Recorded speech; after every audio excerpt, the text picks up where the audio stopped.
السلام علیکم۔ شفق YouTube channel کے ساتھ میں ہوں آپ کی ہوسٹ مہرما۔ پروانے کو چراغ ہے بلبل کو پھول بس، پروانے کو چراغ ہے بلبل کو پھول بس، صدیق کے لیے ہے خدا کا رسول بس۔ اس نے سوال پوچھا کہ کیا حضرت سیدنا ابو بکر صدیق رضی اللہ تعالیٰ عنہ نے حضرت فاطمہ تو زہرا سلام اللہ علیہ کا حق غصب کیا تھا؟ وہ میرے ایک عزیز کا کلاس فیلو ہے۔ آج وہ میرے اسی عزیز کے ساتھ مجھ پر کچھ تاریخی قسم کے سوال کرنے آیا تھا۔ وہ اپنے مسلک کے اعتبار سے بڑے علمی گھرانے سے تعلق رکھتا تھا۔ اس کے پاس دین اسلام کی کافی معلومات بھی تھیں۔ اس کے بقول میرے ان سوالات کا جواب کسی مولوی کے پاس نہیں ہے۔ میں نے اس سے جب ملاقات کی تو اس کی ہر ادا سے گویا علماء سے حتیٰ کہ صحابہ کرام رضی اللہ تعالیٰ عنہ سے بھی نفرت حقارت کی جھلک واضح تھی۔ میں نے میزبان ہونے کی حیثیت سے بڑے اخلاق سے انہیں بٹھایا۔ تھوڑی دیر حال احوال دریافت کرنے کے بعد گفتگو شروع ہو گئی۔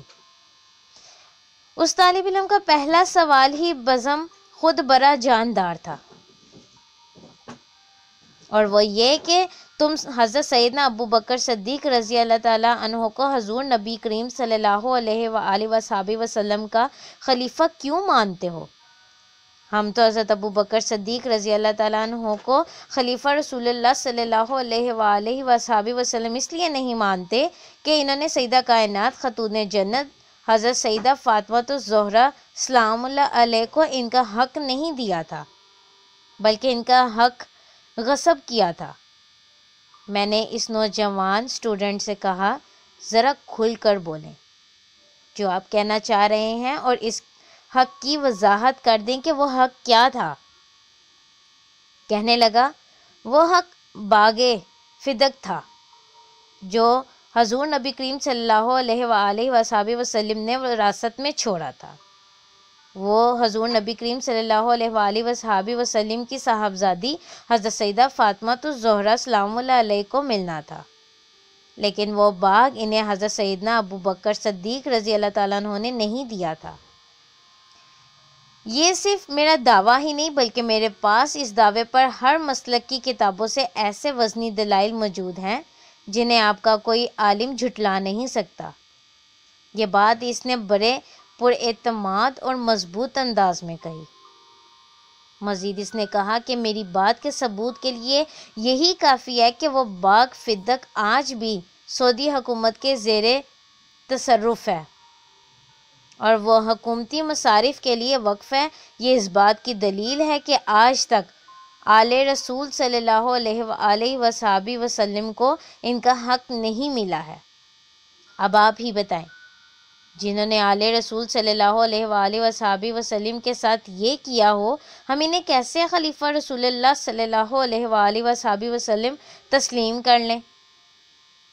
میں نے اس نوجوان اسٹوڈنٹ کی گفتگو بڑے تحمل سے سنی، اور اس کا اعتراض سن کر میں نے اس سے پوچھا کہ بھائی، آپ کا سوال مکمل ہو گیا یا کچھ باقی ہے؟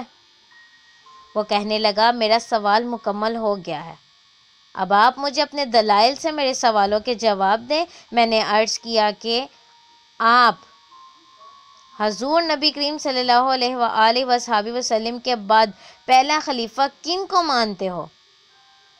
وہ کہنے لگا، ہم حضرت سیدنا مولا علی المرتضیٰ کرم اللہ وجہ کو خلیفہ بلا فصل مانتے ہیں۔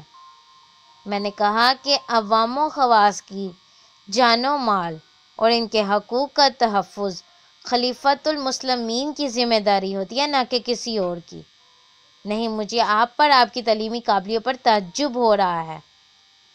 آپ خلیفہ بلا فصل تو حضرت سیدنا مولا علی مرتضیٰ کرم اللہ وجہ کو مان رہے ہیں۔ جو اعتراض حضرت سیدنا ابو بکر صدیق رضی اللہ تعالیٰ عنہ پر کر رہے ہیں، یا تو حضرت سیدنا ابو بکر صدیق رضی اللہ تعالیٰ عنہ کو پہلا خلیفہ مانو، پھر آپ ان پر اعتراض کرنے کا کسی حد تک جواز بھی بنتا ہے، ورنہ جن کو آپ پہلا خلیفہ مانتے ہو، یہ اعتراض بھی انہی علیہ السلام پر کر سکتے ہو کہ آپ علیہ السلام کی خلافت کے زمانے میں خاتون جنت کا حق کیوں مارا گیا؟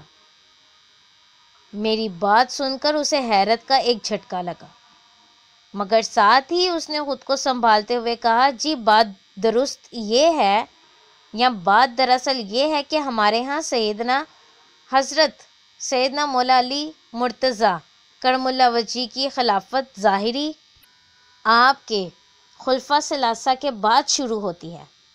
اس سے پہلے ہم ان کی خلافت کو غصب مانتے ہیں، یعنی آپ کے خلفائے ثلاثہ نے حضرت سیدنا مولا علی مرتضیٰ کرم اللہ وجہ کی خلافت کو ظاہری طور پر غصب کیا ہوا تھا، اس لیے حضرت سیدنا مولا علی المرتضیٰ کرم اللہ وجہ الکریم تو اس وقت مجبور تھے، وہ یہ حق کیسے دے سکتے تھے؟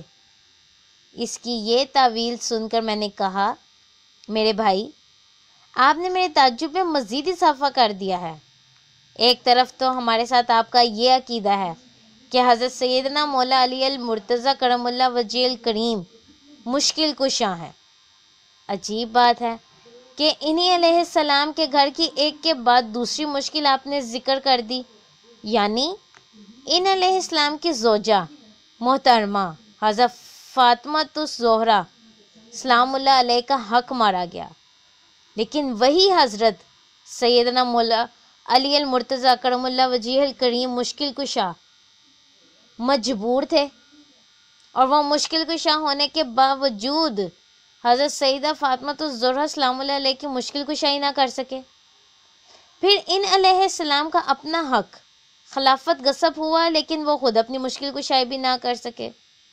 یا تو ان علیہ السلام کی مشکل کشائی کا انکار کر دو، اگر انہیں مشکل کشا مانتے ہو تو یہ من گھڑت باتیں کہنا چھوڑ دو کہ خلافت میں آئے ہوئے طاقتوروں نے ان کے حقوق غصب کر لیے تھے۔ دوسری بات یہ کہ اگر بالفرض و المحال آپ کی یہ بات تسلیم کر بھی لی جائے کہ اصحاب ثلاثہ نے ان علیہ السلام کی خلافت غصب کر لی تھی، اب سوال یہ ہے کہ خلفاء ثلاثہ کے بعد جب حضرت سیدنا مولا علی المرتضیٰ کرم اللہ وجہ ظاہری خلافت مل گئی اور آپ علیہ السلام کی شہادت کے بعد آپ علیہ السلام کے صاحبزادے حضرت سیدنا امام حسن علیہ السلام خلیفہ بنے، تو کیا اس وقت انہوں نے باغ فدق لے لیا تھا؟ جب آپ کے بقول وہ خلفاء ثلاثہ کے زمانے میں غصب کیا گیا تھا، اب تو انہی کی حکومت تھی جن کا حق غصب کیا گیا تھا، لیکن حضرت مولا علی المرتضیٰ کرم اللہ وجہ الکریم اور حضرت سیدنا امام حسن علیہ السلام نے اپنی حکومت ہونے کے باوجود اس حق کو کیوں چھوڑ دیا؟ آپ کے بقول آج بھی وہ سعودی حکومت کے کنٹرول میں ہے، تو بھائی وہ باغ جن کا حق تھا جب انہوں نے چھوڑ دیا، تو آپ بھی اب مہربانی کر کے ان قصور کو، قصوں کو اور کہانیوں کو چھوڑ دیں۔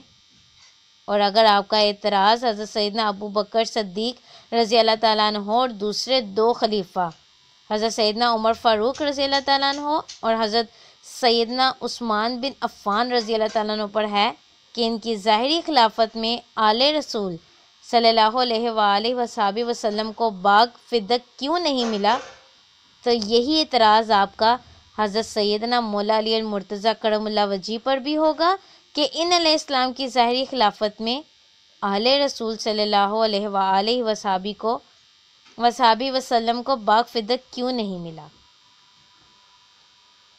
میری بات سن کر وہ نوجوان اسٹوڈنٹ کچھ سوچنے لگا، مگر میں نے اسی لمحے اس پر ایک اور سوال کر دیا کہ آپ یہ بتائیں کہ وراثت صرف اولاد کو ہی ملتی ہے یا بیویوں اور دوسرے ورثہ کو بھی ملتی ہے؟ وہ کہنے لگا بیویوں اور دوسرے ورثہ کو بھی ملتی ہے۔ میں نے کہا پھر آپ کا اعتراض صرف حضرت سیدنا فاطمہ الزہرا سلام اللہ علیہ کے بارے میں کیوں ہے؟ حضور نبی کریم صلی اللہ علیہ وآلہ وصحبہ وسلم کی ازواج مطہرات کے بارے آپ نے کیوں نہیں کہا کہ انہیں بھی وراثت سے محروم رکھا گیا ہے؟ اور آپ یہ بھی بہت بہتر جانتے ہیں کہ ازواج مطہرات میں حضرت سیدنا ابو بکر صدیق رضی اللہ تعالیٰ عنہ کی صاحبزادی حضرت سیدہ اماں عائشہ صدیقہ رضی اللہ تعالیٰ عنہ اور حضرت سیدنا عمر فاروق رضی اللہ تعالیٰ عنہ کی صاحبزادی حضرت سیدہ حفصہ علیہ السلام بھی ہیں۔ آپ نے خلفائے رسول صلی اللہ علیہ وآلہ وصحبہ وسلم پر یہ الزام دھرنے سے پہلے کبھی نہیں سوچا کہ اگر انہوں نے حضور نبی کریم صلی اللہ علیہ وآلہ وصحبہ وسلم کی صاحبزادی حضرت سیدہ فاطمہ الزہرا سلام اللہ علیہ حضور نبی کریم صلی اللہ علیہ وآلہ وسلم کی وراثت نہیں دی تھی تو اپنی صاحبزادیوں کو بھی تو اس سے محروم رکھا ہے۔ میری گفتگو سن کر وہ مکمل خاموش تھا، ساتھ ہی وہ گہری سوچ میں ڈوبا ہوا بھی معلوم ہوا۔ میں نے اسے پھر متوجہ کرتے ہوئے کہا کہ میرے بھائی، آپ لوگ کب تک ان پاک ہستیوں کے بارے بدگمانی پیدا کرنے والے بے سروپا جھوٹی باتوں کی وجہ سے حقائق سے آنکھیں بند کر کے رکھو گے؟ آؤ اب میں آپ کو وہ حقیقت ہی بتا دوں جس کی وجہ سے حضور نبی کریم صلی اللہ علیہ وآلہ وصحبہ وسلم کی وراثت آپ صلی اللہ علیہ وآلہ وصحبہ وسلم کے کسی وارث کو نہیں دی گئی۔ وہ خود جناب رسالت مآب صلی اللہ علیہ وآلہ وسلم کا فرمان ہے، یعنی ہم انبیاء دنیا کی وراثت میں نہ کسی کے وارث بنتے ہیں نہ کوئی ہمارا وارث بنتا ہے۔ ہم جو مال و جائیداد چھوڑتے ہیں وہ امت پر صدقہ ہوتا ہے۔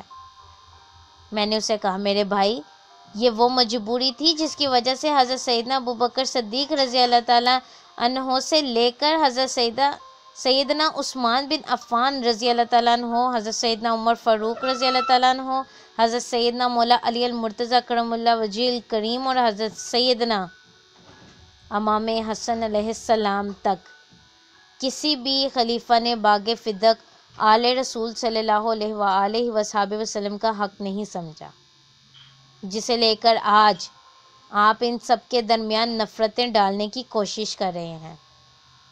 وہ نوجوان اسٹوڈنٹ اب میری باتیں اور میری گفتگو سن کر پریشان اور نادم محسوس ہونے لگا۔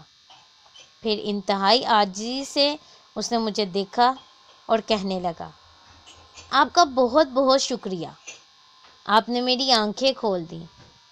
آج سے میں اس طرح کے اعتراضات کرنے سے توبہ کرتا ہوں۔